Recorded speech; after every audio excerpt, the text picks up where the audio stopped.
অভাব মারাত্মক রকমের অসুন্দর। পুরুষ হয়ে টিকে থাকা মোটেই কোনো সহজ বিষয় নয়।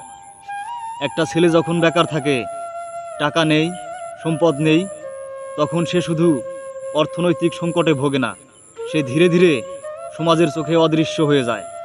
তার প্রতি কারো সম্মান থাকে না।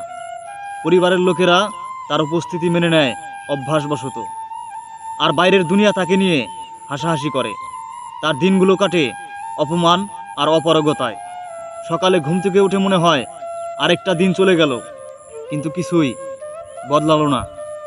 তারপর কাজ খুঁজতে বের হয়, আশায় থাকে কেউ একটা সুযোগ দেবে, কিন্তু দরজার পর দরজা বন্ধ হয়ে যায়। কেউ বিশ্বাস করতে চায় না যে সে কিছু পারবে।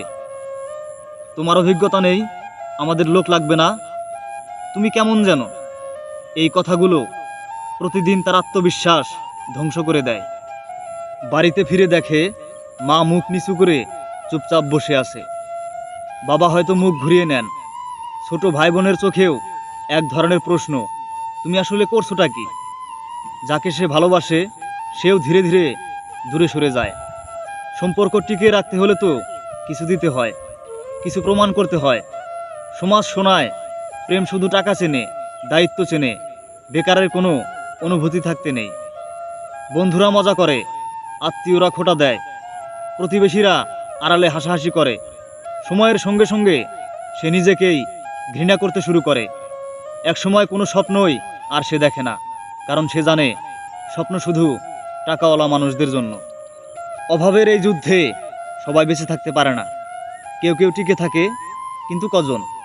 বেশিরভাগই এক সময় সমাজের চোখে চিরতরে হেরে যায়। কারো পক্ষে ফিরে আসা হয় না। কেউ বিষ খেয়ে ফেলে, কেউ অন্ধকারে হারিয়ে যায়, আর কেউ মেনে নেয় আমার জন্মটাই ভুল ছিল। এই সমাজ শুধুই সাফল্যের গল্প ভালোবাসে, কিন্তু সেই হাজারো হারিয়ে যাওয়া জীবনগুলোর কথা কেউ কখনো বলে না।